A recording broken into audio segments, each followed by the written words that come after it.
अक्कलकोटमध्ये जे दिवसा दिसतं ते सगळं खरं नसतं असं म्हणतात. जेव्हा मंदिराचे दरवाजे बंद होतात तेव्हाच खरं रहस्य चमत्कार सुरू होतात.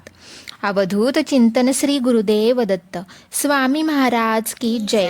सर्वांच्या चांगल्या इच्छा लवकर स्वामी महाराज पूर्ण करोत ही स्वामींच्या चरणी प्रार्थना करते. आणि माझ्या प्रिय स्वामी भक्तांसाठी मी आज खास असा सुंदर स्वामी अनुभव घेऊन आलेली आहे. चला तर मग अनुभवाला सुरुवात करूयात. स्वामी भक्तांच्या आवाजात. अक्कलकोटमध्ये रात्रीच्या अंधारात जेव्हा मंदिराचे दार बंद होते तेव्हा स्वामी महाराज हे चमत्कार करतात. जेव्हा दिव्यातील तो लख प्रकाश कमी होतो, सगळीकडे शांती पसरली असते. असं म्हणतात की स्वामी महाराजांनी कधीच म्हटले नव्हते की ते इथून निघून जातील. त्यांनी फक्त म्हणाले होते ते प्रत्येक वेळेला त्यांच्या भक्तांच्या पाठीशी ठामपणे उभे राहतील. कितीतरी वेळा असं झालेलं आहे. ते रात्रीच्या वेळेला त्या शांततेत स्वामी महाराजांची उपस्थिती महसूस झालेली आहे. हा स्वामी अनुभव सुद्धा त्याच कहाणीशी जोडला गेलेला आहे, जे ना डोळ्यांना समजलं ना कॅमेऱ्याला कैद करायला आलं. अक्कलकोटमधील समाधी मंदिरातील जोडलेली ही घटना आहे. हा अनुभव स्वतः तिथे ड्युटी करणाऱ्यांनी सांगितला आहे. हा स्वामी अनुभव ऐकताना मला माझ्या कानांवर विश्वास बसत नव्हता. त्या ताईंनी त्यांचे नाव सांगितले नाही, परंतु संपूर्ण घटना स्पष्ट रूपात सांगितली आहे. त्या सांगत होत्या, त्या दिवशी मी मंदिरात माझ्या मिस्टरांच्या बदल्यावर गेलेली होते, कारण माझ्या मिस्टरांची थोडी तब्येत ठीक नव्हती. मंदिर पूर्णपणे बंद होते. चारी दिशेला पूर्ण अंधार पसरला होता. फक्त CCTV कॅमेरे सगळीकडे लक्ष देत होते. रात्रीच्या त्या वेळेला 4 वाजता त्या रूममध्ये बसलेल्या सुरक्षा कर्मचाऱ्याला मॉनिटरवर काही असामान्य दिसलं होतं, असं तो म्हणाला. समाधीच्या समोर एक व्यक्ती अचानक उभी राहिली. दिसायला वयस्कर होती आणि ती आकृती एवढी स्पष्ट दिसत नव्हती. मग त्याला वाटलं की हे काहीतरी टेक्निकल इश्यू असेल. पण एकदा क्षणात ती आकृती मोठी व्हायची, स्पष्ट दिसायची. तो म्हणाला, मला तर माझ्या डोळ्यांवर विश्वासच बसेना.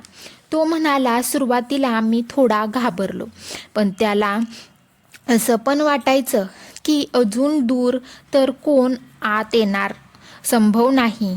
तो त्याच्या जवळचा मोबाईल घेऊन टॉर्च लावून त्या ठिकाणी पोहोचतो. आल्यावर पाहतो तर काय, तिथे कोणीच नसते. त्या ठिकाणी फक्त शांतता होती आणि सन्नाटा पसरला होता आणि दिव्यातील वात शांतपणे जळत होती. नंतर तो त्या रूममध्ये आला तर पुन्हा तीच आकृती त्याला दिसायला लागली. या वेळेला त्याने जे पाहिलं ते पाहून त्याच्या अंगावर शहारे उभे झाले. ती आकृती समाधीच्या दिशेने झुकत होती, जसे की पाया पडते, नाहीतर स्वतः त्यात विलीन होते की काय, असं काहीतरी. तेवढ्यात एका क्षणात माझे डोळे बंद झाले आणि असं वाटलं की स्क्रीनसुद्धा काही सेकंदासाठी बंद झाली की काय.